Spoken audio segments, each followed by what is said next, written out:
The person you are looking at is a 61-year-old man by the name of Gary Michael Hilton. Gary is a serial killer. Throughout this video's 38-minute running time, we will be exploring the fascinating psychological constitution of the man titled the National Forest Serial Killer. We will also chronicle each killing and explain exactly how Gary was caught. One of the many reasons this case is extraordinary is the plethora of audio and video content that is now available in the public domain. Not only does this content provide us with a documentation of events, but it also demonstrates Gary's mental wherewithal throughout his criminal career and allows us to assess him in retrospect. Some of this footage Gary even recorded himself.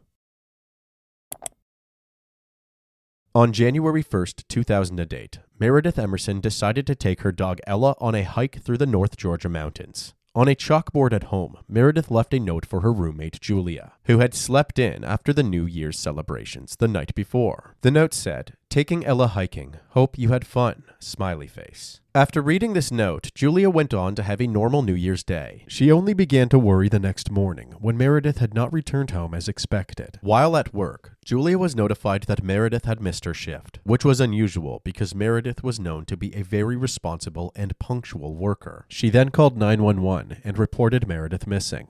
After work, Julia and a few friends decided to look for Meredith themselves. They had their first breakthrough when they found Meredith's vehicle at the base of Blood Mountain, covered in snow. Blood Mountain is located in the Chattahoochee National Forest. It is one of the most popular places to hike in Southeast America along the Appalachian Trail. They spent the rest of their day walking that trail in hopes of tracking down their friend, but Meredith was nowhere in sight. The next morning, deputies from the local sheriff's office joined the search, as well as the Georgia Bureau of Investigation, also known as the GBI. As the search efforts ramped up, so did the emotions of the people who were close to Meredith. Let me tell you something, Meredith Emerson could do anything.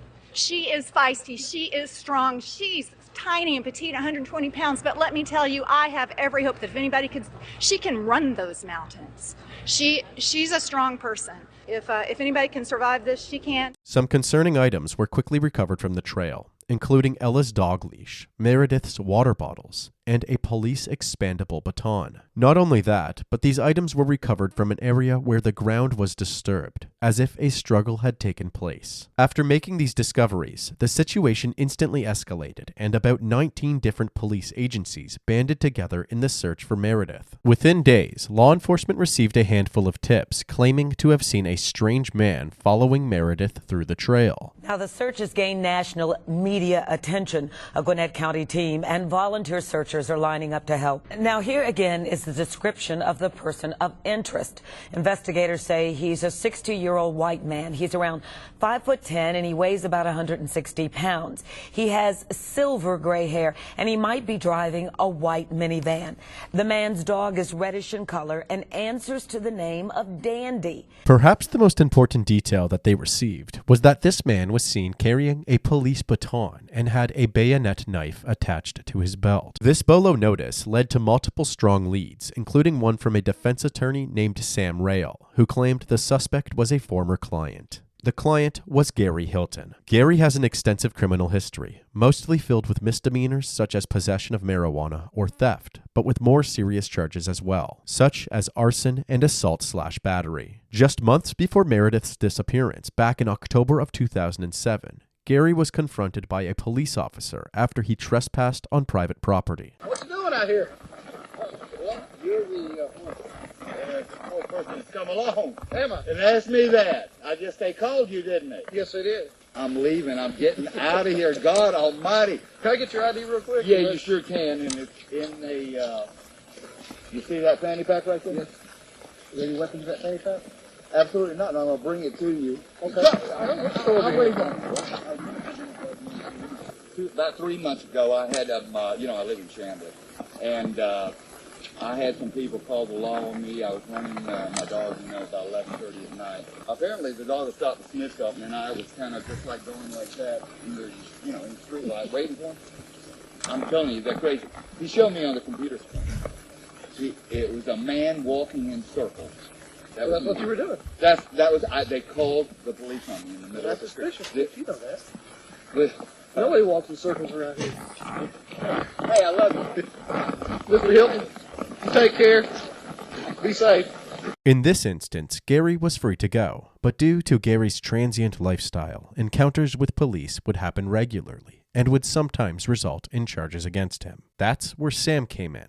Sam stated that he defended Gary on several charges over the years, which naturally led to a light-hearted friendship between the two. In 1995, Sam decided that he wanted to produce a horror movie. So, he teamed up with Gary to help him write the script. The two then decided on a premise where a serial killer would, in Gary's words, let some beautiful women out into the woods and then they could be hunted down like prey. They then decided on the chilling title, Deadly Run. Another man who contacted the GBI because he believed that Gary was the suspect was a man named John Tabor. Gary worked for John as a telemarketer and then as a contractor for his home siding business. The employment continued on and off for 10 years, from 1997 through September 2007. The siding business was called Insulated Wall Systems, and Gary liked to go by the name Mac the Siding Guy. Gary resided at the workplace at 4169 Claremont Road in Chamblee, Georgia, which was a property owned by John. John, start off, I guess, talking about your relationship with Mr. Hilton. How did you meet him, and how did that kind of progress? Right. I first met him about 10 years ago. He had responded to a help wanted ad placed in a local newspaper for a telemarketing position. And he came to the office to interview. He had experience working as a telemarketer for other siding companies, so in the same line of work, and he was hired at that point. He had a job to do. He did his job, and there wasn't that much else to say about him. John was able to provide several more vital pieces of information about Gary, including that he was passionate about the wilderness and spending extended periods of time along the Appalachian Trail, which included Blood Mountain. He also had a reddish-furred dog named Dandy and would always carry an expandable police baton. I would best describe him as being unconventional, in the sense that when I first met him, he was a 50-year-old man. He said he basically had no family. He had a dog, a large dog, and he said that was his only family. He could only work and live in places that would allow him to bring the dog with him because they never left each other. So, I'm a dog lover myself. I've always known dogs, and so I somewhat sympathized with his predicament and helped to accommodate him where he could take his dog to work and do his job, and he did that. So you ever have problems with him during that time? No, for the first number of years, I don't really recall any problems at all. I know that he didn't interact well with others on a personal basis, although he was a talkative person on the telephone. In person with strangers, I would notice that he would be awkward and uncomfortable. And I think I could best describe him as somewhat of a loner who didn't really prefer to be around other people all that much. Apparently, while working for John, Gary had told several stories about altercations while out with Dandy. In many of these stories, Gary would claim that Dandy would get in a fight with another dog. And when the situation would escalate, it was always the opposing dog owner who would become physical, leading to Gary being victimized. The past year is when things seemed to change. About a year ago, he was not doing his job. He wasn't working. He was becoming more withdrawn, more difficult to talk to. He still needed and wanted money to simply to survive. So I helped him out the best I could. But as time passed on into the summer, things were just getting worse, not better. He still wasn't working, and it got to the point where he was demanding money, not just asking for it. And at that point, he told me he wanted $10,000, period. He said, I don't care how you get it, but you better give it to me or else. He said, I'd take half now and I can get the rest later. But he said it would be the easy thing to do, or else I would pay the price. And then, like I said, things went on through the summer to the point where it came to a head where he basically threatened to kill me unless I gave him $10,000. Within hours of John contacting the GBI about Gary Gary actually called John, demanding money from him. Police were able to track down this call to a huddle house in Marble Hill, Georgia. Within minutes, the huddle house was essentially raided by law enforcement, but there was no sign of Gary to be found. Police were able to acquire Gary Hilton's driver's license photo from the Department of Driver Services and shared it with the hikers who had seen Meredith with the mystery man. They immediately confirmed that this was their guy. On January 4th, 2008, just 3 days after Meredith went missing, a call came in from a Kroger grocery store in Cumming, Georgia, about 50 miles south of Blood Mountain, saying that a black lab had wandered into the grocery store. They believed that it was Ella. Knowing that Ella had a microchip implanted, officers brought the dog to a veterinarian and confirmed that this was in fact Meredith's dog, Ella. This gave the community some hope that Meredith was still alive, and so the search continued. We are thankful that Ella has been found, but Meredith is still out there. I appeal to everyone to search their hearts and memories for anything they can remember and do to help us find Meredith. The exact same day that this statement was broadcast, the tip line received a call from a woman saying that Gary had also called her after years of no contact, demanding money from her as well. She told Gary, "Don't you know that the world is looking for you?" Gary then immediately hung up. The police decided to track down the number on the woman's caller ID. They found that the phone call was made from a payphone at a Quick Trip gas station, which was located directly across from the Kroger where Ella was found. Officers headed directly to this Quick Trip, but once again, Gary was nowhere to be found. They decided to do some digging in the dumpster at the back of the parking lot. Inside this dumpster, they found all of the personal belongings that Meredith had taken hiking, including her clothing, her gloves, and her wallet, which contained her driver's license. Every item that was discovered was covered in a heavy amount of blood. In this dumpster, officers also located a pair of men's boots, which appeared to be covered in blood as well. While this crime scene was being processed, a 911 call was received by the DeKalb County Police Dispatch. DeKalb 911, what's the exact location? I have the person of interest in that missing woman case is at this Chevron gas station on Ashford Dunwoody. Chevron gas station in Ashford Dunwoody? Yeah. You said the man is there? The van is here. The dog is here, the red dog, and I saw the man's face, and I've been watching the news, and I know it's him. He's got a green long-sleeve sweatshirt, and he's wearing a hat, and he's emptying all this stuff out of his van. Pillows and a blanket, and it looks like he's got a sleeping bag right now. Taking it all to the trash. It's definitely looking around like he is as guilty as sin. I can go take him down if you want. No, sir. Stay right there. Okay. Oh, I'm just shaking. You guys, is there somebody en route? Yes, sir. Here we go. Here comes the cops. Yes. You sleep there? Yes. Yes. They got him. They got him? I mean, they don't have him yet, but they're getting out. Oh, they got him now. Here, 2 cruisers pulled up on him. 2 of the cab's finest. Gary Hilton was apprehended and immediately brought to the GBI headquarters to be interrogated. Unfortunately, he was being extremely uncooperative. He dragged his feet on his way into the offices and even protested by laying down on the ground and staring into space. The only time that Gary spoke was to remind the detectives of his Miranda rights and that he would not be speaking with them. No statements, I'm waiving no rights. I want an attorney appointed to represent me. I want to speak with that attorney, and I want that attorney present during questioning. As Gary remained closed off from any questioning, the detectives noticed what appeared to be fingernail claw marks on his face and neck, which were likely defensive wounds. Gary also had a very swollen hand. On top of these injuries, detectives also made another discovery late that night. A camera was recovered from Gary's van, which had a plethora of homemade videos recorded on it.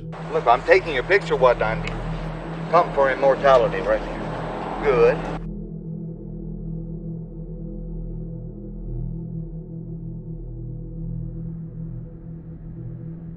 I've gained 20 pounds in 3 months, 3 or 4 months. 171 pounds.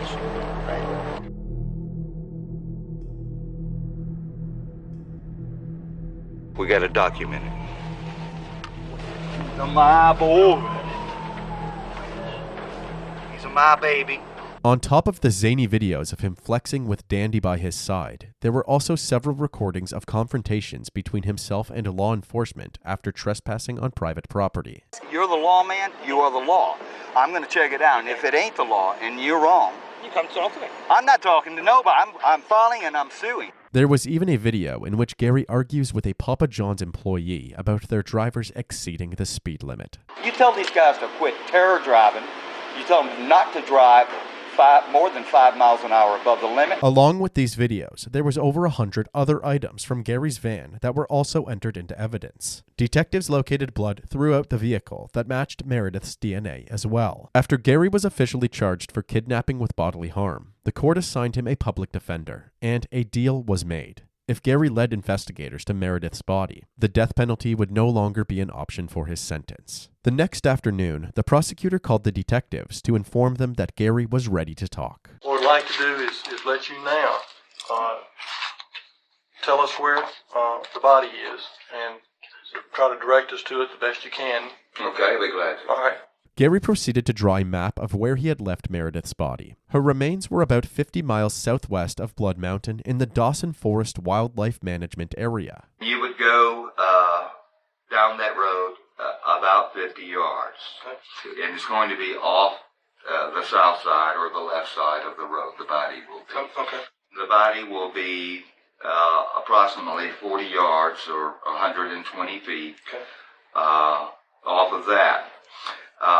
South of that is covered by leaves and brush, but not buried. Okay. Is it wrapped in anything? No, it isn't. Is it clothed? No, it isn't. Is it intact?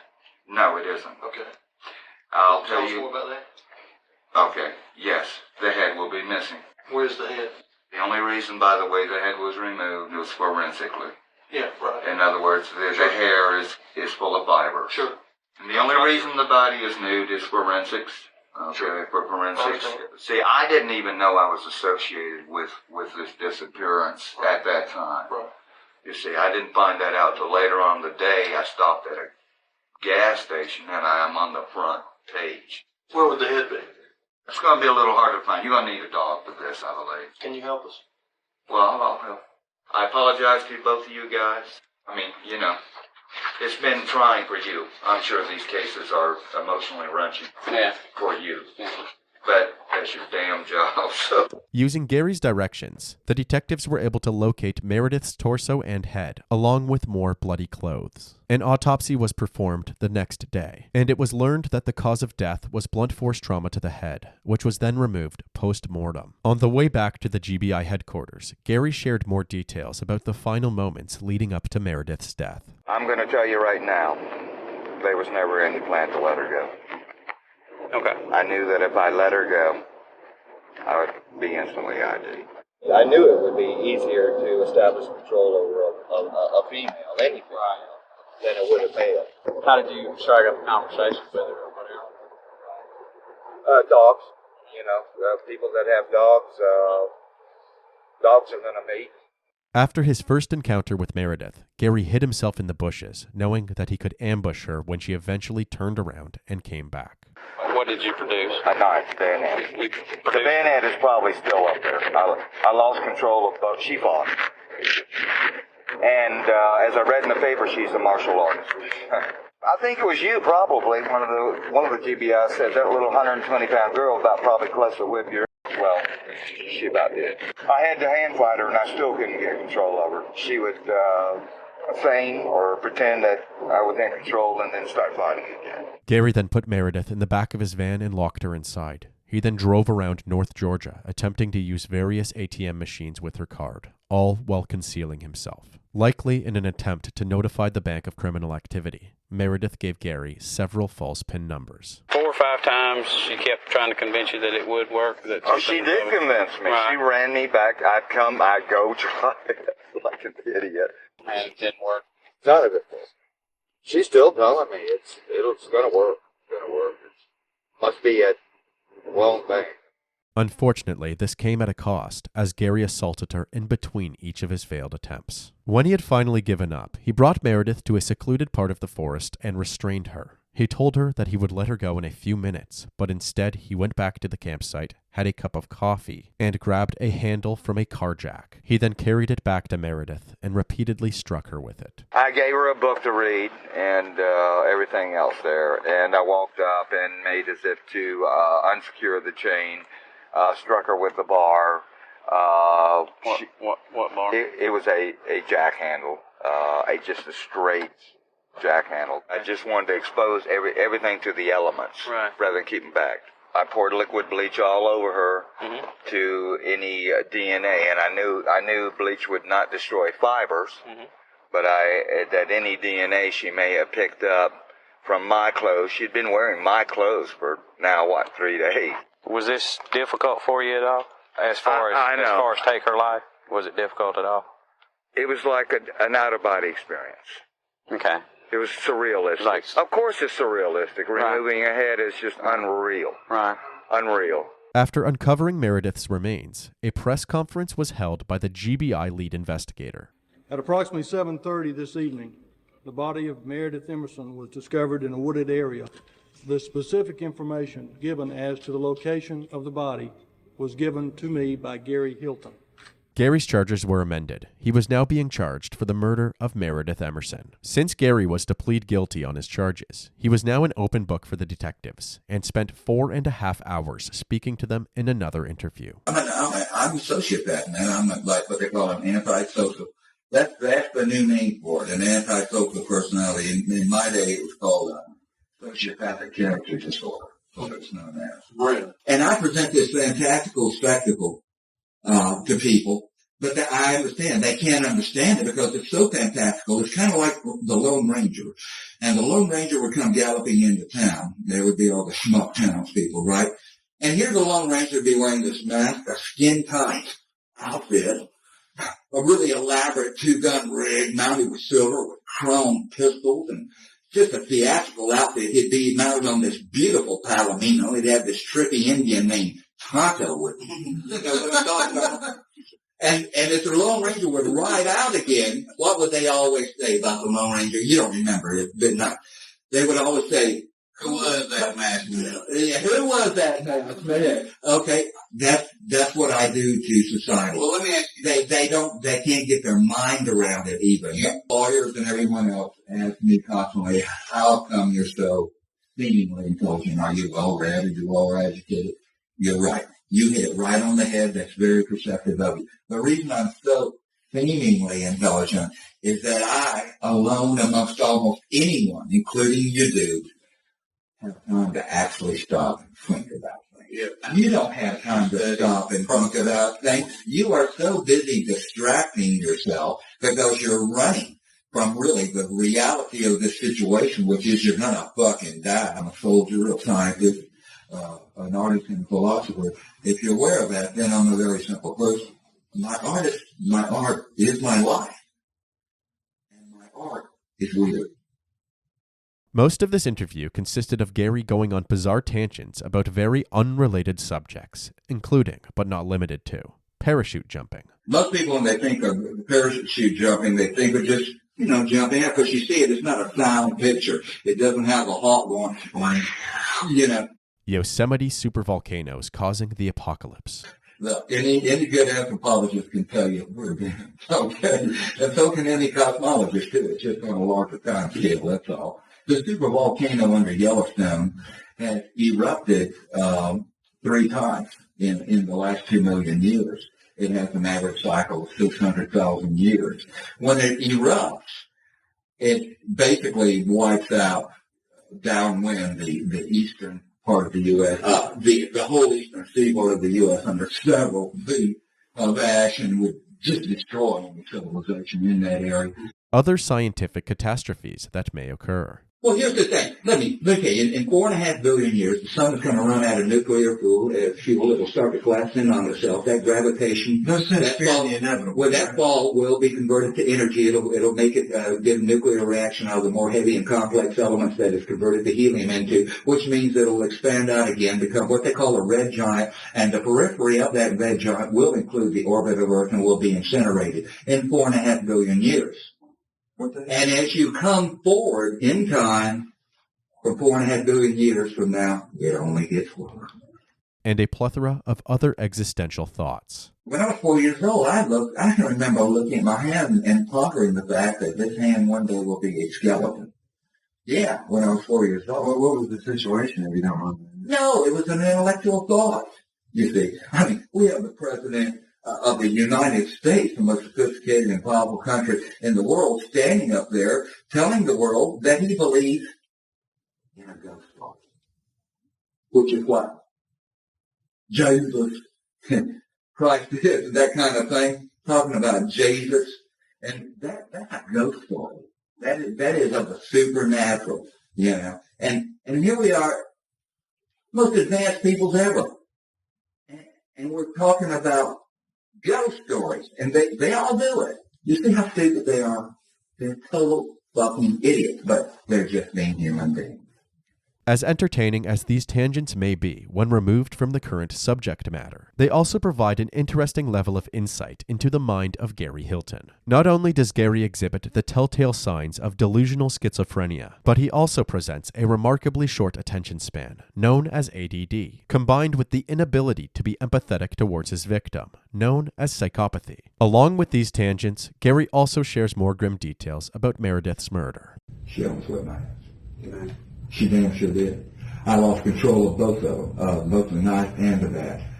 Grabbed the bayonet, and somehow I lost control of the bayonet and lost it, period. And it went down.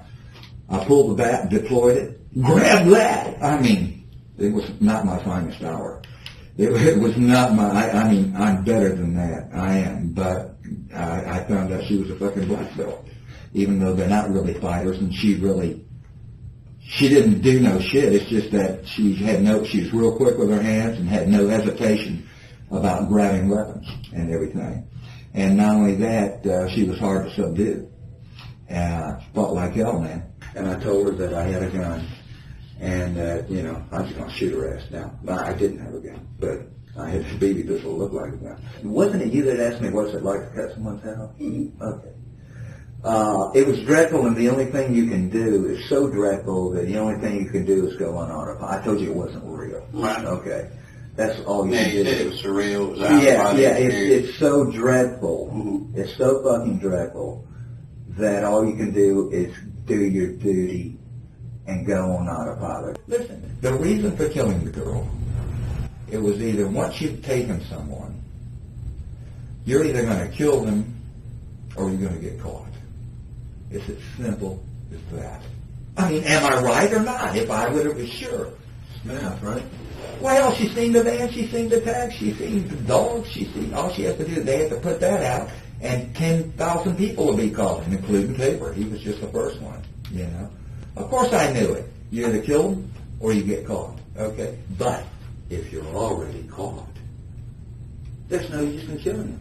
I didn't kill him for any satisfaction. It was distasteful. It was dreadful. Trust me, it was. Of course, I was able to do it because of my general rage against society. Of course. Blood Mountain is a good place to hunt in that you have a huge selection. But it's a bad place to hunt in that you... Because they have a lot of people. So the way you would do it would be to lurk in a blind, so to speak, off the trail, observe with binoculars, and lurk. Well, in retrospect, I regret not attempting a bank robbery. I really did. Because all of this shit got me nowhere but caught. Okay? And so I might have been caught robbing a bank. But if I'd have scored, if I'd have got $5,000, I could live off that for over half a year in the woods, After being detained for 27 days, Gary pleaded guilty to his charges on January 31st, 2008. Gary Hilton would end up being sentenced to life in prison without the possibility of parole. However, this wasn't the end of Gary's story.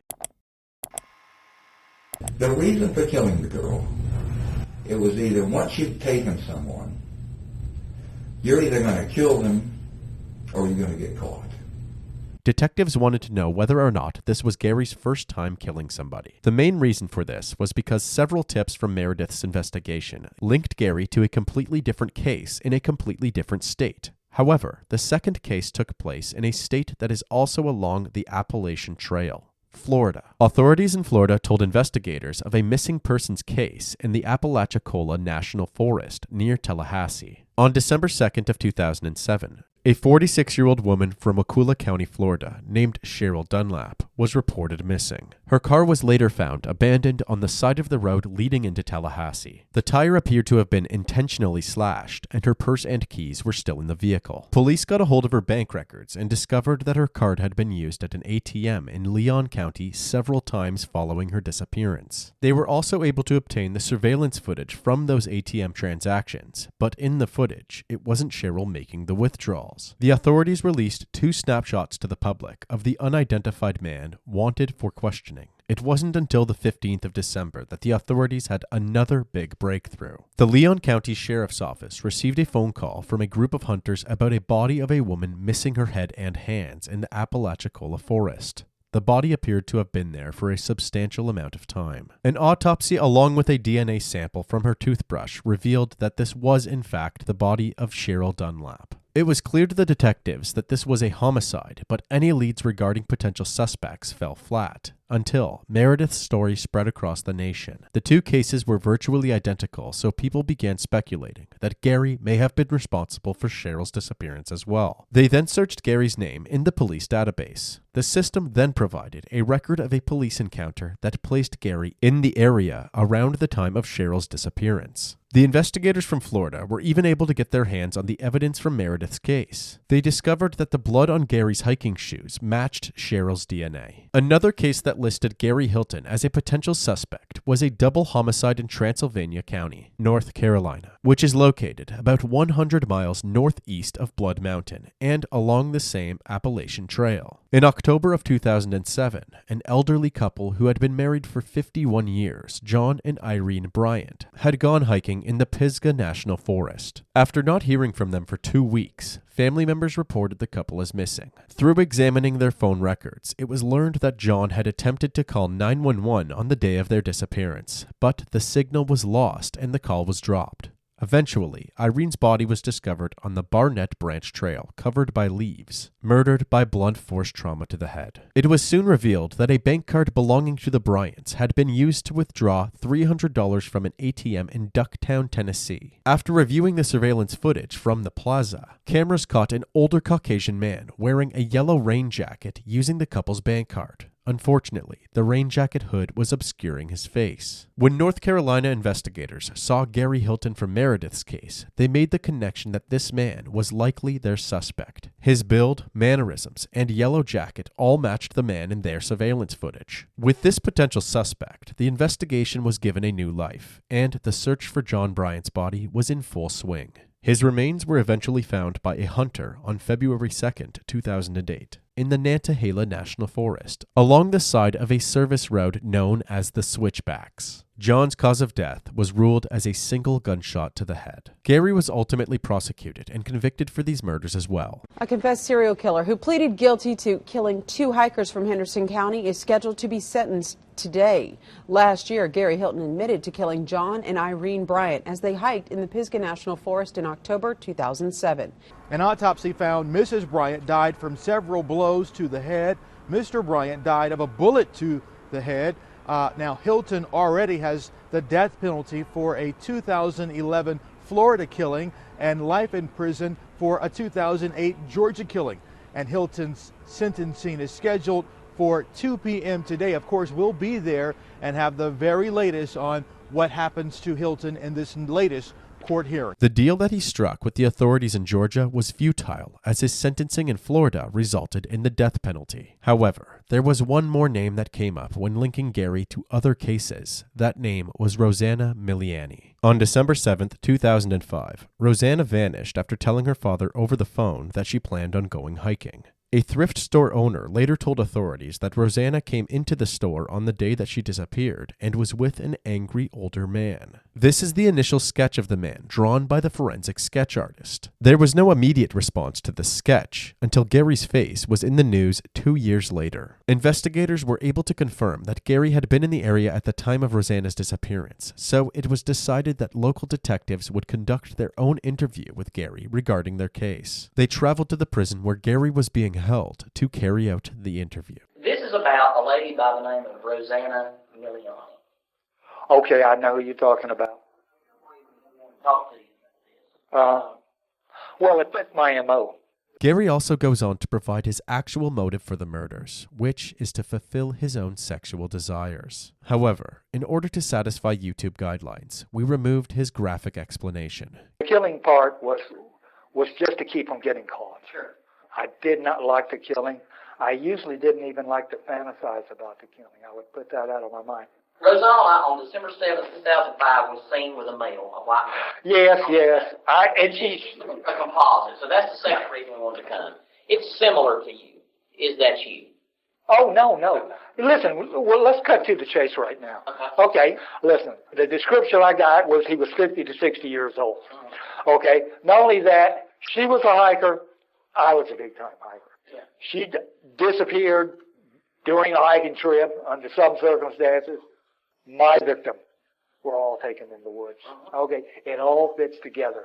But listen, it fits me, but it wasn't me. Okay, I've got to admit, I wasn't much of a serial killer.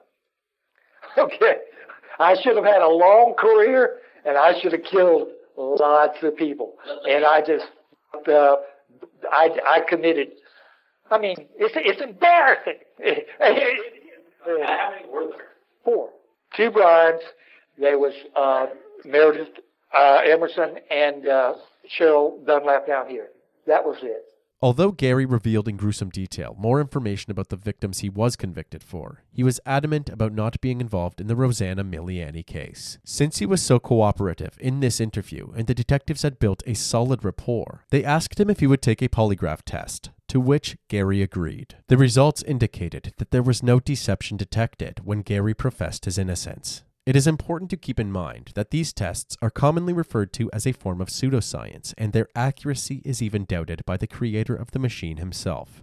Therefore, there will always be a chance that Gary is truly guilty for this crime as well. In 2018, Gary unsuccessfully attempted to overturn his death sentence, citing his defense team as dysfunctional and ineffective. Both state and federal authorities denied his appeal. Gary Michael Hilton now resides on death row at the Union Correctional Institution in Florida.